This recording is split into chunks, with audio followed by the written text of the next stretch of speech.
Nas frias águas da costa norte do Oceano Pacífico, vive uma das mais extraordinárias criaturas da Terra. Usando suas patas dianteiras, quase como mãos, este animal altamente inteligente sobrevive de maneira surpreendente e terna.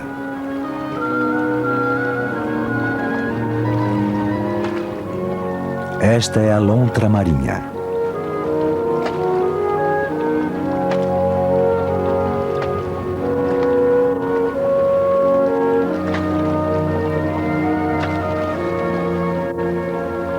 Nas suas mãos, uma pedra transforma-se em ferramenta. Mas essa habilidade marcante é apenas uma pequena parte do que esse animal tão fascinante pode fazer.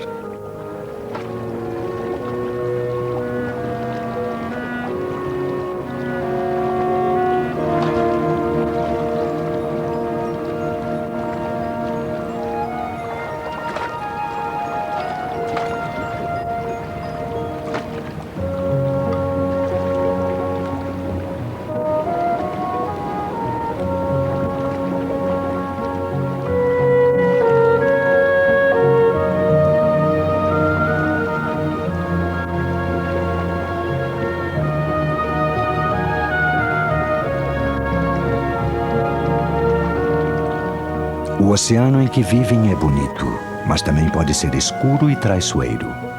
Esse é um mundo cheio de desafios e é aqui que começa a aventura da nossa lontra marinha. História da lontra marinha.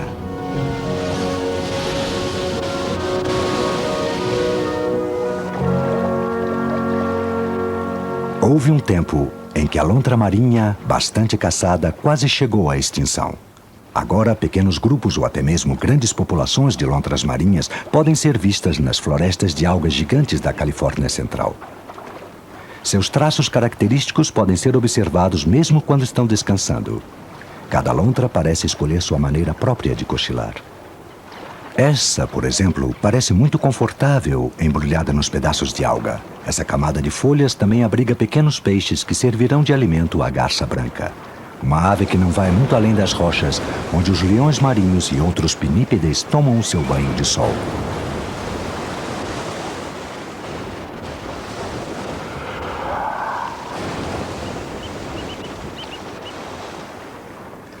Um ostreiro preto busca alimento entre as rochas de uma praia onde o mar está revolto.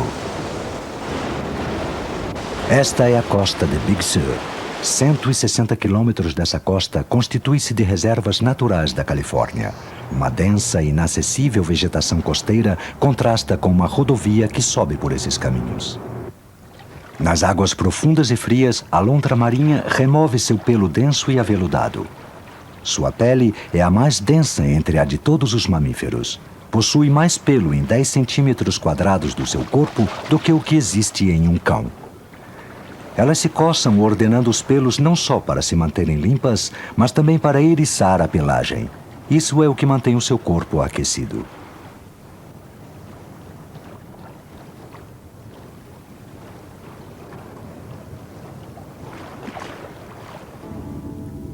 Como uma criatura que voa sobre as copas das árvores, a lontra marinha flutua em um tapete de folhas. Estes são os resíduos de uma floresta submarina de algas gigantes.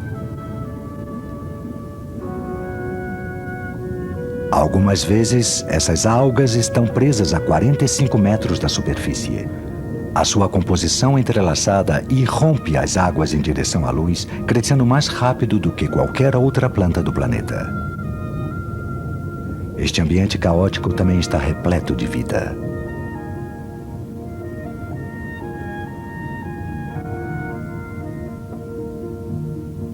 Do pequeno e tedioso ao imenso e estimulante, alguns parasitas dessas algas podem ser conhecidos.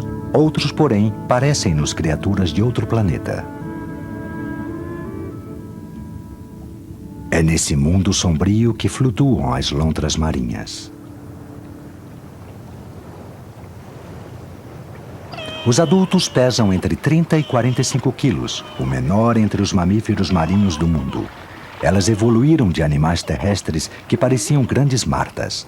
Mas as lontras se adaptaram perfeitamente ao oceano, o que lhes permite até mesmo viver somente na água. Quando possível, as lontras marinhas procuram manter secas as partes peladas das suas patas. Dessa maneira, consegue conservar o calor do seu corpo. Além do mais, as lontras marinhas da Califórnia quase nunca pisaram terra firme. Cada lontra parece ter o seu cardápio favorito. No entanto, em grupo, comem uma grande variedade de alimentos. Estas lontras deliciam-se com uma presa que demanda agilidade e destreza para capturá-la, concentrações de caramujos marinhos. Os caramujos são pequenos, mas bastante nutritivos, e a lontra marinha os recolhe deleitada com o seu pequeno manjar. Guardando até uma dúzia de caramujos, a lontra escala cada alga do fundo do mar à superfície. As lontras, que se alimentam exclusivamente de pequenos caramujos, são geralmente velhos ou estão doentes. Estudos revelam que, nesses casos, os caramujos são suficientes para garantir a sobrevivência da lontra marinha.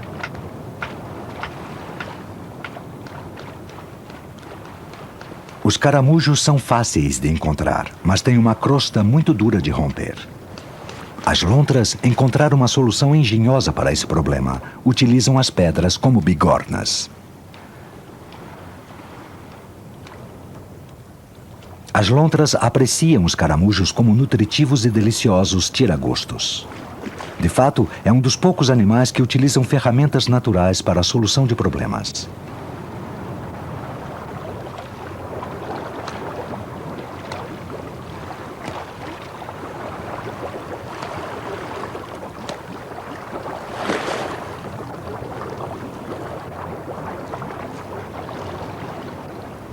Algumas usam pedras para arrancar os caramujos incrustados no fundo do mar.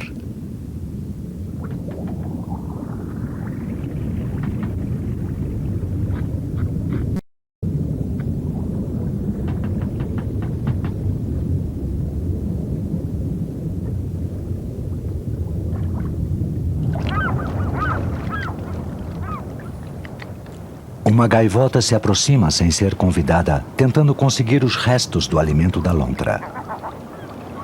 Um outro convidado pouco usual é este atento mergulhão. Esta ave está aqui para tirar alguma vantagem da hospitaleira lontra. Mesmo sendo capaz de alcançar grandes profundidades, a lontra marinha mergulha normalmente entre 15 e 20 metros de profundidade, onde pode permanecer por até mais de um minuto. O fato do mergulhão segui-la de perto explica-se pelo fato de que procura pequenos alimentos abandonados pelas lontras nas suas escavações. De todas as criaturas marinhas, as lontras são as únicas capazes de revirar pedras pesadas e pequenas rochas em busca de polvos, caranguejos, ouriços do mar e moluscos bivalves. O mergulhão apenas espera encontrar em sua inoportuna perseguição uma pequena refeição no processo de caça da lontra.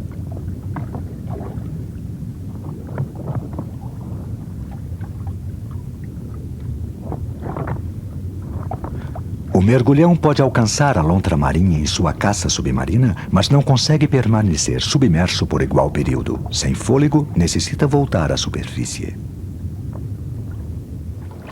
Assim que a saída encontrada pelo mergulhão é a de roubar a refeição da lontra. A lontra chega à superfície com o petisco favorito do mergulhão, um ouriço do mar.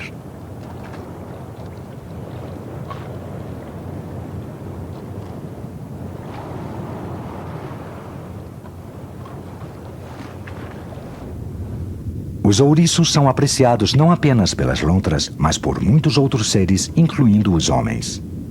Em algumas regiões da Califórnia, fora do habitat das lontras, os ouriços são cultivados com fins comerciais, principalmente visando a sua exportação ao Japão. As lontras estiveram longe dessas águas por mais de um século, assim que os mergulhadores profissionais recolhiam os ouriços que aí cresceram em abundância. Recentemente, o habitat das lontras voltou a se expandir por essas áreas. Os pescadores estão preocupados de que logo não haja nada dessas espécies nas zonas em que as lontras vivem. Este também é um conflito para os mergulhadores que recolhem um outro alimento básico para as lontras, a orelha do mar. Claro que a nossa sobrevivência depende da pesca. Estamos atuando em locais onde há estoques naturais. Fazemos tudo de maneira seletiva. Mergulhamos, analisamos cada animal antes de capturá-lo. O medimos e procuramos deixar o mínimo possível de resíduos para os outros animais e o meio em que vivem. Esta é uma pesca realmente seletiva. Não usamos redes e nem levamos equipamentos pesados para o fundo do mar. É uma atividade limpa. Geralmente atuamos como se estivéssemos cuidando de um jardim. Isso é o que realmente sentimos e fazemos. As lontras marinhas gostam mais da orelha do mar que de qualquer outro alimento, caçando-os da mesma maneira que esses mergulhadores. No entanto, as lontras não respeitam uma quantidade limite ou o tamanho de suas presas. Como resultado, no habitat das lontras existe comparativamente menos orelhas do mar e as que restam são encontradas apenas em cavidades ou locais mais profundos.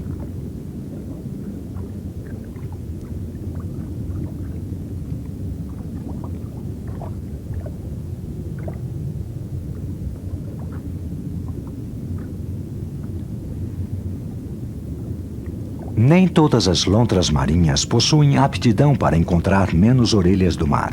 São necessários muitos mergulhos no mesmo lugar para conseguir romper o seu grande poder de fixação.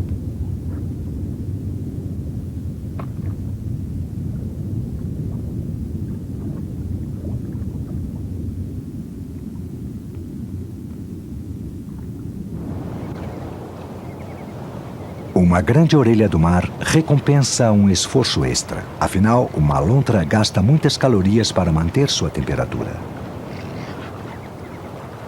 Uma lontra adulta chega a necessitar mais de 9 quilos de alimento por dia.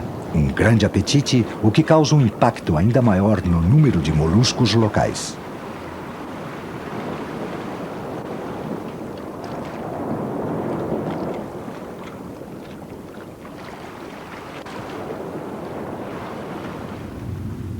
Pedaços ou restos de alimento caem no fundo entre as algas. Resíduos que não passam desapercebidos.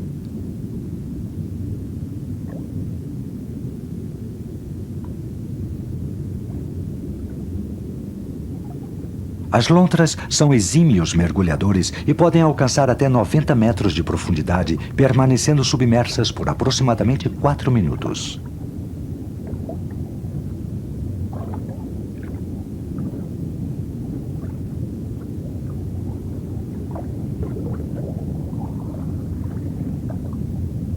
Uma orelha do mar deste tamanho e tão fácil de se encontrar não é comum.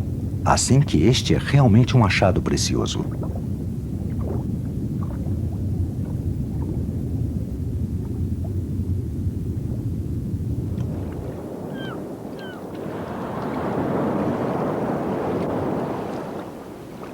A lontra marinha também utiliza sua barriga como se fosse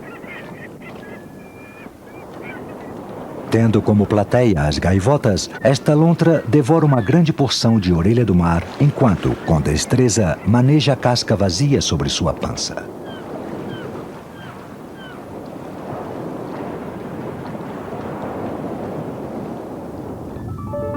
A casca descartada volta ao fundo do mar, onde permanece ao lado do que poderá ser uma outra refeição da lontra.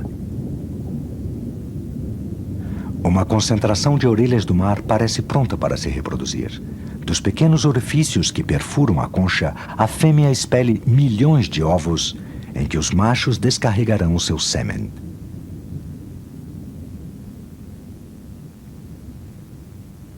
Essas emissões já podem ser induzidas em laboratórios. Algumas pessoas cultivam orelhas do mar como pequenos animais domésticos. Aqui, pequenos caramujos marinhos crescem alimentados por seu manjar favorito, folhas vivas de algas gigantes. São necessários vários anos para que adquiram o tamanho desejado. Ainda assim, o futuro desses investimentos parece promissor. A cultura de orelhas do mar poderá reforçar a possibilidade de abrandar o conflito entre as lontras e os pescadores. Na extensão dessa costa selvagem, algumas dessas controvérsias são remotos conflitos para essas lontras que apenas desfrutam de uma tarde ensolarada.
Essa lontra fêmea está no cio e o macho mais próximo corresponde ao seu instinto.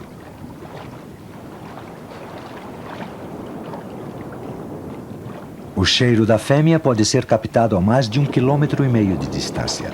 Este macho sente-se irresistivelmente atraído.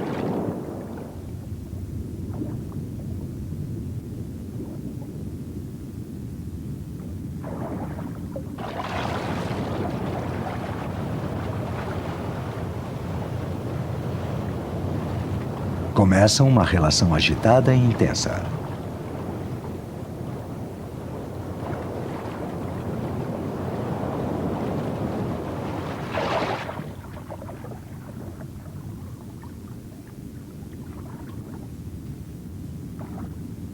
Durante esse período, o macho não deixará a fêmea e o casal copulará frequentemente.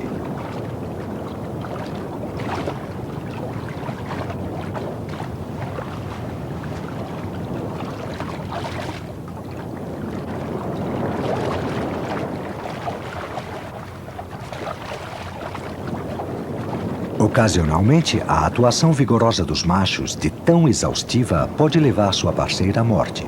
No caso desta fêmea, ela sairá ilesa.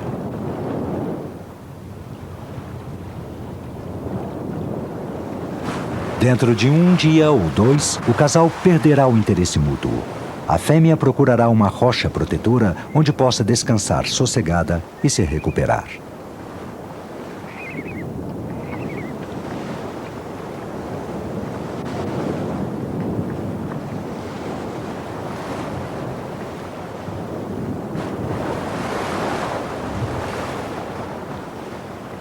São necessários vários meses para que esta fêmea possa parir.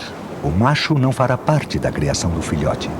Ele procurará outras fêmeas no cio, no seu território. Um outro grande desafio cairá sobre eles: o tempo ruim e as fortes ondas do inverno nas costas de Big Sur.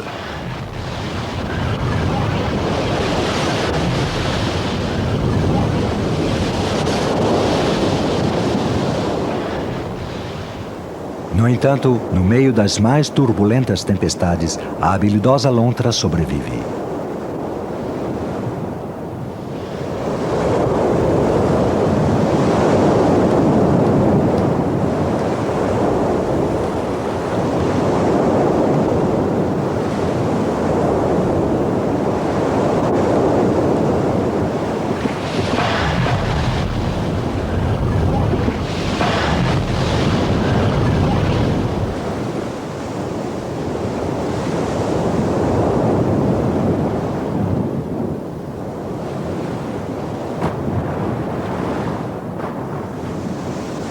A fúria da tempestade gradualmente desaparece.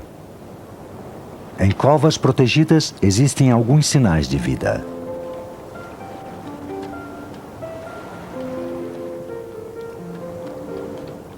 Um filhote com apenas 2 semanas de vida recebe tudo o que precisa através do leite de sua genitora. Mas para que ela encontre o seu próprio alimento, precisa deixá-lo sozinho, boiando camuflado sob as folhas das algas.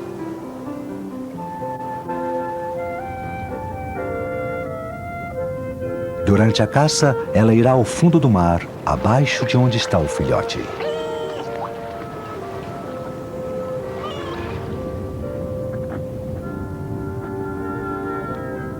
A cada segundo que passa, o filhote parece mais impaciente e aflito.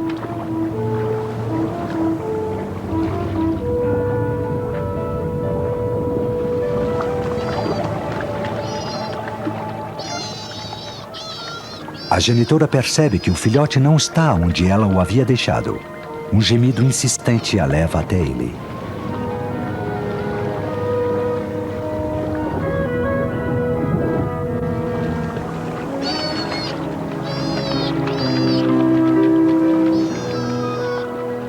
Agora sim, ela deixará o filhote em segurança, buscando a companhia de um grupo de lontras que está na zona.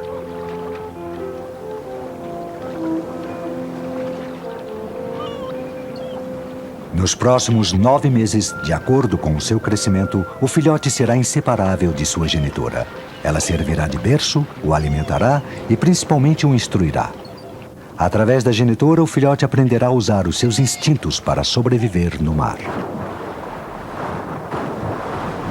O mau tempo é o pior inimigo da lontra. Geralmente, esses fenômenos separam o filhote de sua genitora ou as leva à exaustão e até mesmo à morte.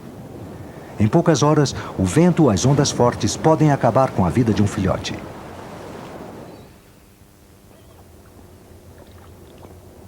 A proteção materna pode chegar de várias formas. Esse filhote, por exemplo, conseguiu uma nova mãe. Ela é Julie Heimer, tratadora de lontras marinhas do Aquário de Monterey.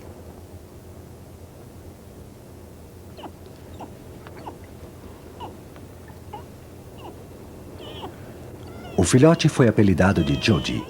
Depois de ser encontrado em uma praia próxima, cresce feliz em seu novo ambiente, sempre atento à sua nova mãe.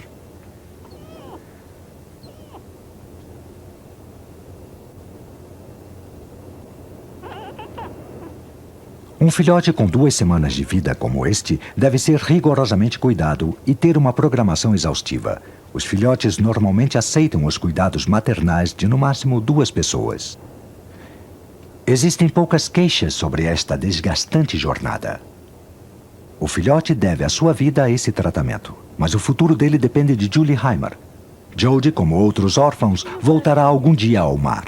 Aprenderá a lidar com a vida selvagem, o que requer ensinamentos maternos.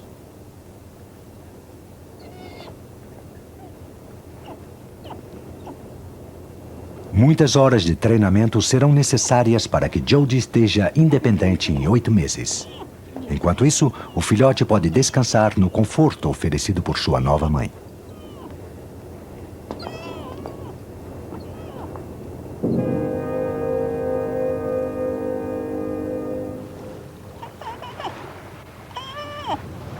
Nas florestas de algas, fora do Aquário de Monterey, as lontras estão bastante atarefadas cuidando de seus filhotes.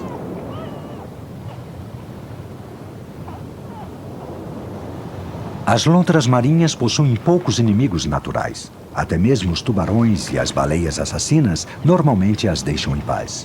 Mas existe um perigo para a sobrevivência das lontras que não é produzido pela natureza, mas pelo homem.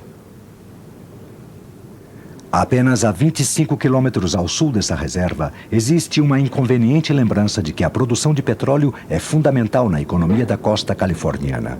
Um grande derramamento poderia banir todas as lontras marinhas da Califórnia. A costa de Big Sur parece ser um lugar imune aos desastres da tecnologia moderna, mas as aparências enganam. Em meio à possibilidade de um grande derramamento de óleo, os funcionários do Departamento de Caça e Pesca dos Estados Unidos preparam-se para capturar uma lontra marinha que descansa entre as algas.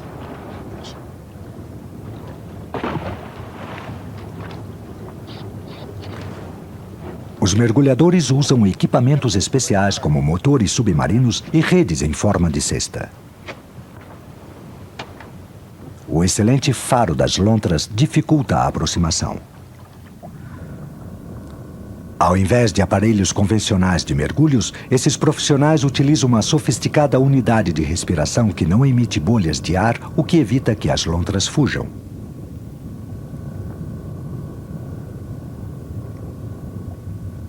O mergulhador precisa ter uma visão bastante completa que lhe possibilite perceber uma lontra entre a densa camuflagem de algas. A distraída lontra que se aproxima está pronta para ser surpreendida pelo mergulhador.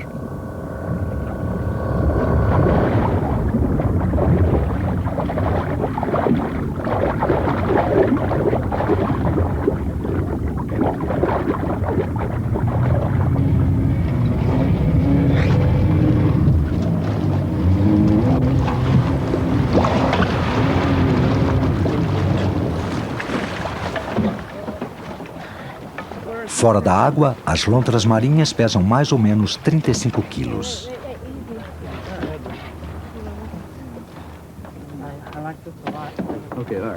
Etiquetas plásticas coloridas permitirão a observação dos seus movimentos e hábitos.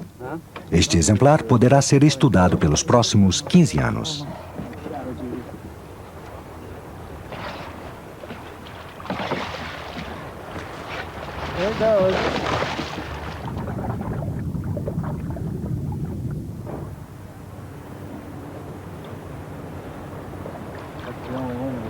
Depois de libertada, a lontra retoma sua tranquilidade. Ela busca imediatamente a segurança de um grupo, estabelecendo-se nas camadas de algas perto do aquário de Monterey.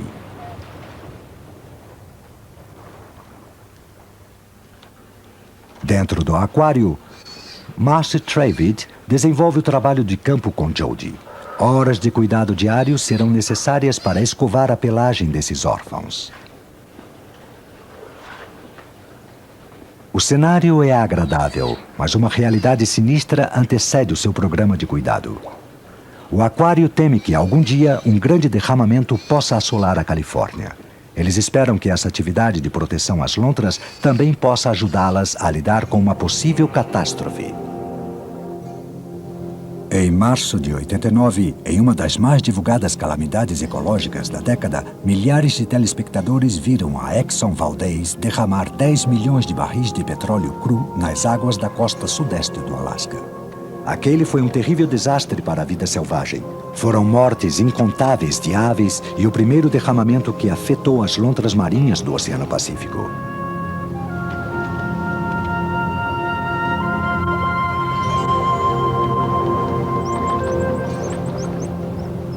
A substância tóxica chegava rapidamente a muitas praias, significando inclusive o fim de algumas delas. Apesar dos esforços de resgate, inúmeros animais sofreram lentamente até a morte. Até então, poucas pessoas sabiam que as lontras marinhas também viviam no Alasca. De repente, elas se tornaram a principal notícia dos meios de comunicação. Milhões de dólares foram gastos para salvar um pequeno grupo de animais. Aproximadamente 6 mil lontras marinhas foram atingidas. Isso representa cerca de 4 vezes mais que a população total desses animais na Califórnia. A voracidade da sociedade humana por petróleo tem outras consequências catastróficas e que geralmente se revelam nesses momentos. A vida destas lontras é apenas uma delas. A costa sudeste do Alasca é vasta e em muitos fiordes os icebergs são arrastados pelas correntes das marés. Aqui, uma lontra e seu filhote dependem de suas peles ainda mais do que os seus congêneres californianos.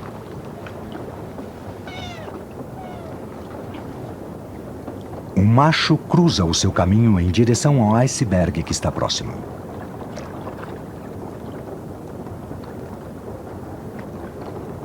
Ele segue 2 lontras.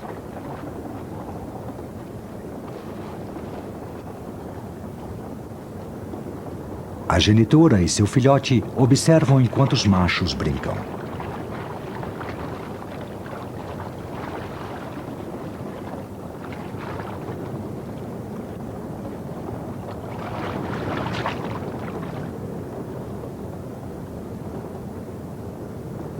Quando a água está muito fria, até mesmo um iceberg é um lugar convidativo para a genitora descansar com seu filhote. No entanto, para sobreviver, ela precisará migrar.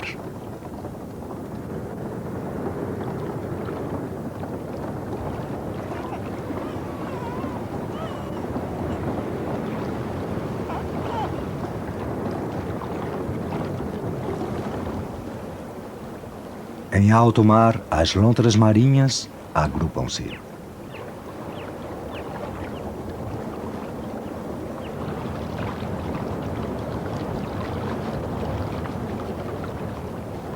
Pode parecer que estejam se coçando por causa de pulgas, mas esses animais estão livres desse parasita. Elas apenas afofam o pelo, o que ajuda a manter estável a temperatura de seu corpo. Mesmo que a imagem das lontras marinhas esteja mais associada à Califórnia, é no Alasca onde foram encontradas as principais populações dessa espécie. Aqui podem ser encontradas em grandes concentrações. Ao contrário de seus congêneres californianos, as lontras do Alasca encontram-se confortáveis em terra firme. Também são maiores e geralmente chegam a pesar até 45 quilos.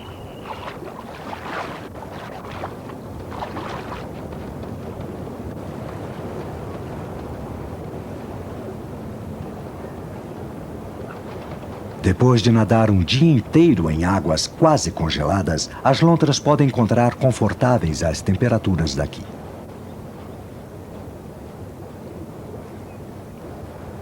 Houve uma época em que as lontras marinhas eram abundantes em toda a costa norte-americana. A ambição dos caçadores de peles que chegaram a esta região por volta de 1700 acabou tragicamente com a paz que existiu aqui por muitos séculos. Durante o século XIX, aos caçadores de pele do Império Russo se seguiram os comerciantes americanos e ingleses. Uma matança de mais de 100 anos proporcionada pelo preço que uma pele como essa poderia atingir no Império Chinês.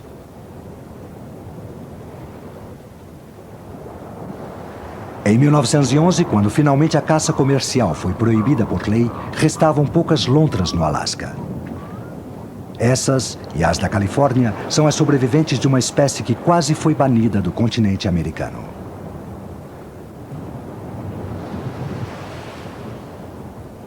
Desde então, as lontras marinhas tiveram uma recuperação que é um dos acontecimentos mais emocionantes na história da preservação animal. Hoje, existem mais de 160 mil lontras no Alasca. Provavelmente seja a mesma quantidade de animais que havia antes da matança há 200 anos. Atualmente, a população da Califórnia é quase 10 vezes menor. São mais ou menos 1.500 animais. No Alasca, 1.000 lontras podem ser encontradas em um único grupo. Regionalmente, esses números podem representar um grande impacto nas populações de moluscos. 2 dos principais integrantes da dieta das lontras marinhas podem ser vistos na areia durante a maré baixa. São mariscos, vieiras e amêijoas que crescem em abundância. Caçar presas como os moluscos bivalves exige novas habilidades.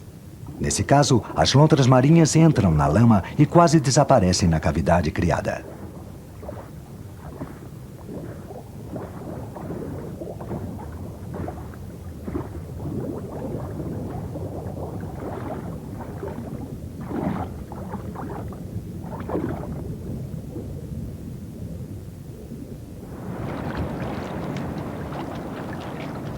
A lontra se esforça para retirar os restos de alimentos do seu pelo. Ela come continuamente para manter a temperatura de seu corpo. Algumas pessoas acham que as lontras marinhas alimentam-se de frutos do mar que poderiam servir ao consumo humano. Queixam-se de que as lontras deixam muitas famílias sem trabalho. Em um determinado aspecto, essa argumentação é correta. Por outro lado, as lontras muitas vezes são culpadas de situações sobre as quais não têm nenhuma responsabilidade. Os pescadores sempre citam a cidade de Córdoba, onde 18 produtores de amêijoas tiveram negócios bastante prósperos. Atualmente, esses mesmos produtores estão arruinados. As amêijoas quase desapareceram e muitos pescadores acreditam que as lontras são as culpadas. Uma outra questão é que essas árvores mortas são a evidência de um dos mais poderosos terremotos já registrados. Essa tragédia, acontecida em 1964, modificou longas extensões da costa. Em muitos lugares, a água cobriu as árvores à beira-mar. A região marítima próxima a Córdoba subiu aproximadamente 1,80 m devido ao terremoto. Os substratos de almêijoas foram destruídos e esses moluscos não conseguiram adaptar-se às mudanças das marés. Para alguns, as lontras marinhas são as responsáveis pelo desaparecimento das almêijoas, mas neste caso parecem estar enganados.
Muitas lontras do Alasca vivem à sombra de glaciais. São imensos blocos de gelo sólido que podem representar o mesmo que um edifício de 10 andares.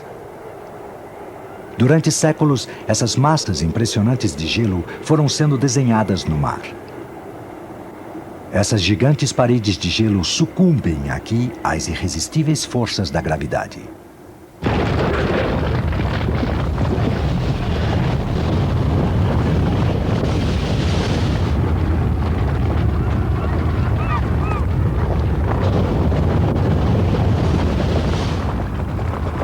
Focas e lontras a mais de 100 metros de distância notam o impacto.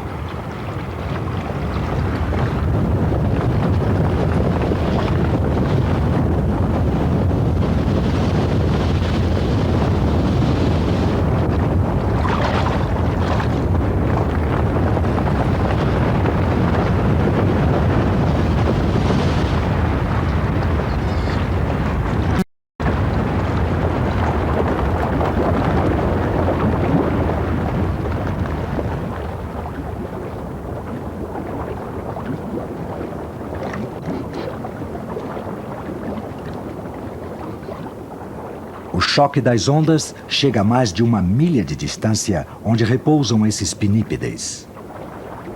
Assim que o impacto se abranda, as lontras marinhas aproveitam para tomar sol em um grande pedaço de gelo.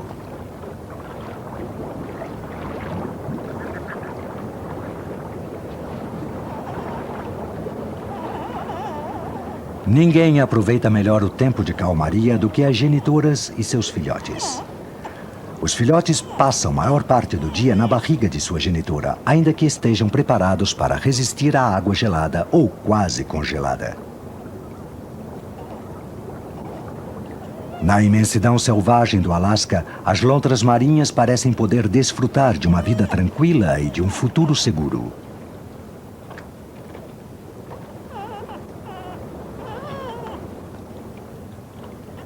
A vida em regiões geladas é bastante desafiadora. A genitora e o filhote encontram conforto no instinto que os mantém unidos, mesmo em um lugar aparentemente inóspito e proibitivo.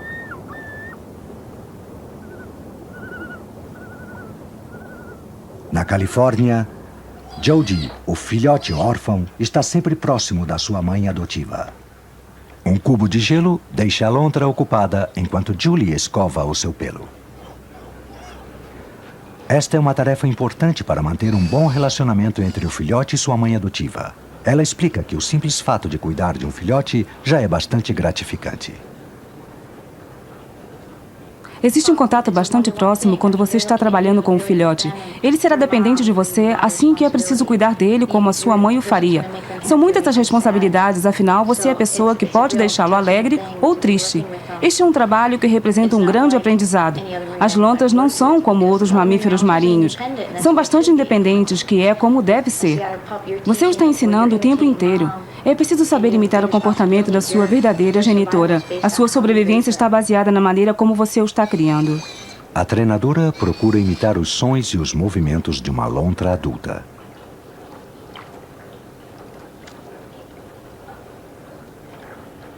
Normalmente, um filhote nessa idade não precisaria buscar alimento. Esconder restos de comida entre bolas de algas induz o filhote a caçar. Realizar jogos como esses, que mantenham o filhote interessado em se esforçar para conseguir a sua refeição, é primordial. Jody confia entusiasmada e confiante que sua treinadora também levantará o caramujo vazio e lhe dará a comida ali escondida.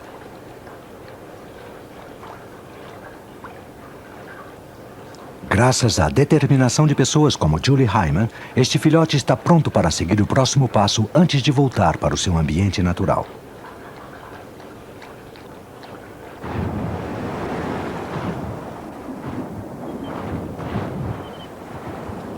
O verão chegou à costa de Big Sur e o clima moderado permite um descanso a essa genitora. Ela gasta muitas horas por dia para satisfazer o apetite crescente de seu filhote. Este filhote acaba de criar coragem para acompanhar a sua mãe na caçada. A dependência do filhote vai além da comida. Ele grita por sua atenção como uma criança que pede carinho. Uma vez em lugar seguro, o filhote brinca contente. Ele está em boas mãos. Assim que vai crescendo, presta ainda mais atenção no comportamento da genitora, o que lhe preparará quando decida seguir o seu próprio caminho. Não há alimento fácil, mesmo na generosa camada de algas. A mãe é um modelo fundamental para o filhote, que logo começará a aprender como buscar seu próprio alimento. Jody, o filhote órfão, já é suficientemente grande para poder ser livre de novo. Julie Heimer a prepara agora para nadar em mar aberto.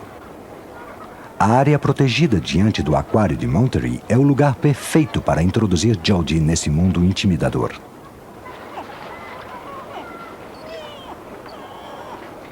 Julie Heimer explica que muitos cuidados são tomados para que a primeira experiência de Jody seja positiva.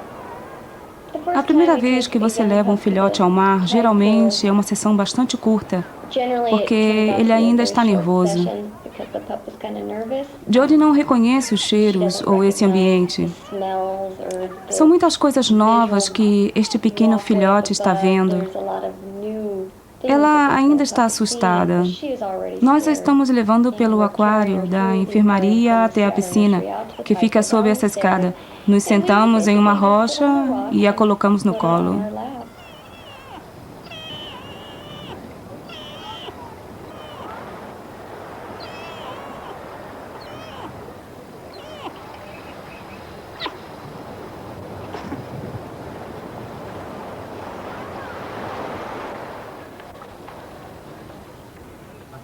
São muitos sons e ambientes novos, mas Jody continua calma, talvez um pouco apreensiva. Ela já aceitou Julie Heimer como sua genitora, apesar dos aparelhos que a instrutora precisa usar na água. Com a inocente confiança de uma menina, Jody sente-se segura enquanto está com Julie.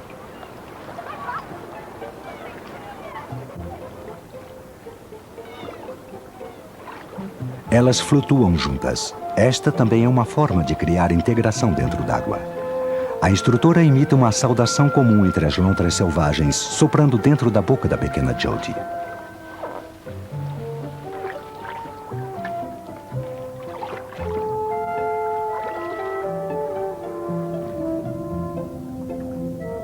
Mesmo que seja muito jovem para mergulhar, Jody fará tudo para segui-la em cada movimento.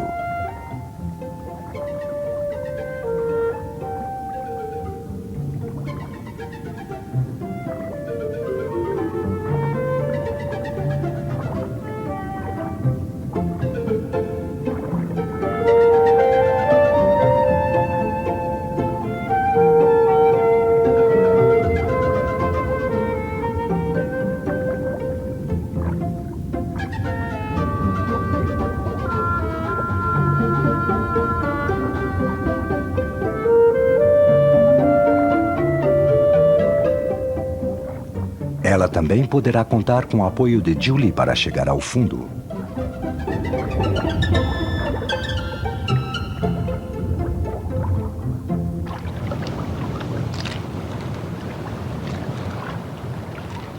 No seu habitat, um filhote de aproximadamente 5 meses tem um apetite que sempre mantém sua mãe ocupada. As lontras adultas não podem oferecer os cuidados de uma enfermaria, mas podem manter o filhote bem alimentado com o que encontra no fundo do mar.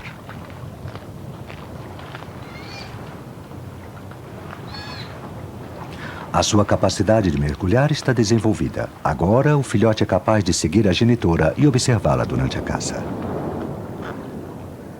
Como uma mãe brincando com seu filho, as lontras adultas também repassam seus conhecimentos de caça com as crias.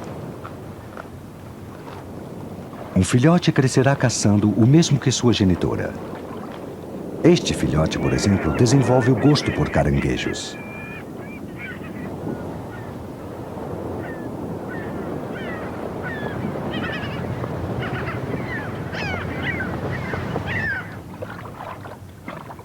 A treinadora não pode especializar o filhote na caça de uma determinada espécie de alimento. Jody alcançou quase metade de seu crescimento total. Agora, conhece em sessões diárias os mais diferentes tipos de alimentos.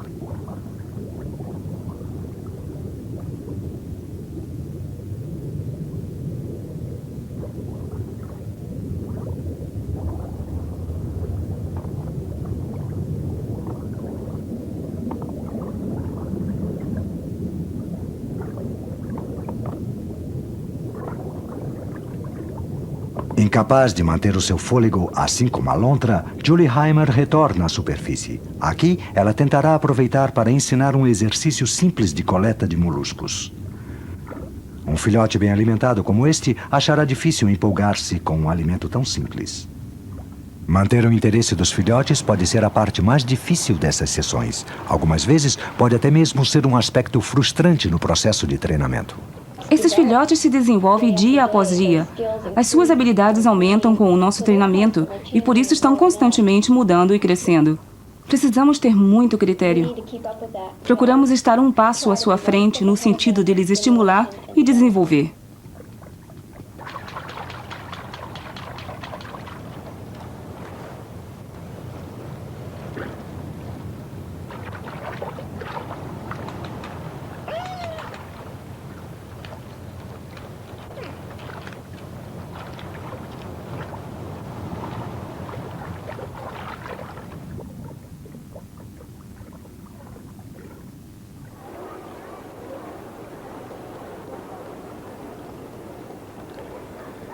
Alimentar outras 4 lontras cativas também é uma das responsabilidades dessa treinadora. Elas formam parte das atrações do aquário de Monterey.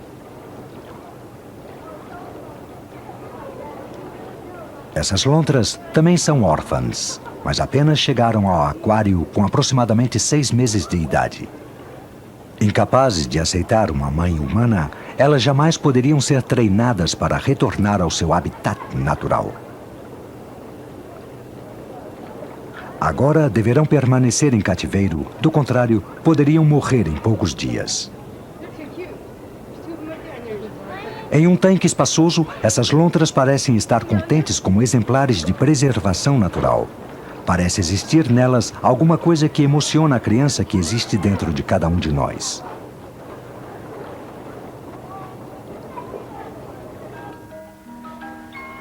O interesse despertado pelas lontras é um grande negócio. O interesse que provoca o marketing das lontras atrai a curiosidade popular que existe sobre a vida que levam e o oceano que habitam. Devidamente aproveitada, a imagem das lontras é bastante rentável. Elas são a parte central de uma indústria turística multimilionária que se espalha pela costa da Califórnia Central.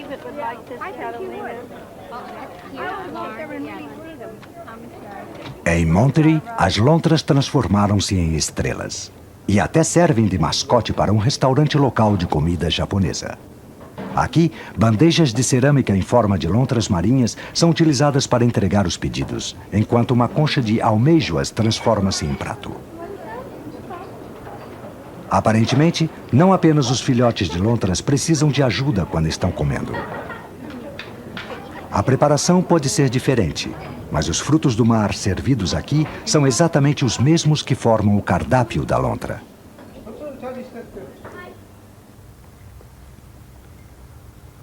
Aqui, algumas lontras marinhas acostumaram-se tanto à presença humana que até fixaram residência no porto. Caçando moluscos que crescem nas docas, a tranquila lontra está surpreendentemente adaptada. No aquário, Julie Heimer está treinando Jodie, que praticamente já atingiu o tamanho ideal. Durante a sessão, você só pode esperar ver o filhote pegar a presa e trazê-la para a superfície. Esse foi o nosso objetivo durante todos esses meses. Finalmente, quando ela mergulha e pega um caranguejo, uma orelha do mar ou uma almejoa, nos revela que já pode ser independente.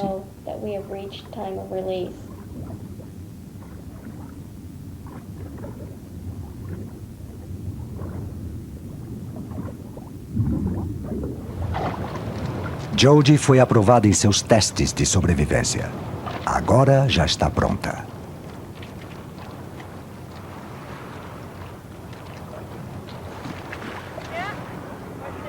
No dia em que a pequena Jodie volta ao seu habitat natural, Julie Heimer e sua equipe acenam do aquário. Jodie é levada em uma caixa para uma praia próxima e quando tudo está pronto, ela é finalmente libertada. O filhote ainda hesita na escolha entre esses dois mundos distintos. Olha para trás pela última vez e volta ao mar. Ela deixa para trás a casa onde cresceu e a única mãe que conheceu.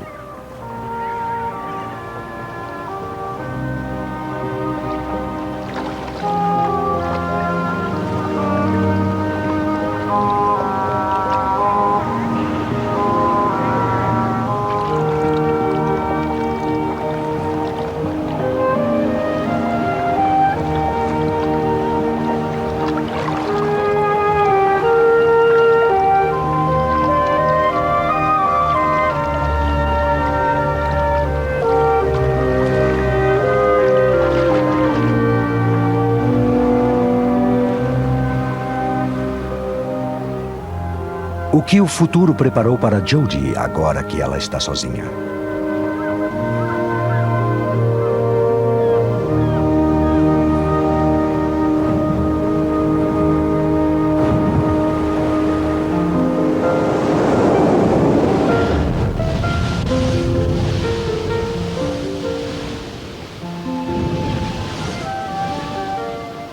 Com um pouco de sorte, ela se adaptará rapidamente à sua nova vida em ambiente selvagem. O treinamento que ela recebeu no aquário valeu a pena, pois agora já possui habilidade para caçar diferentes tipos de alimento. A orelha do mar é apenas um entre os vários tipos de moluscos que ela sabe como encontrar.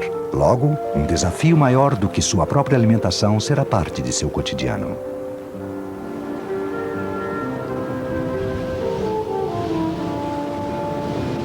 Com o tempo, Jodie estará psiquicamente pronta para ter sua própria família.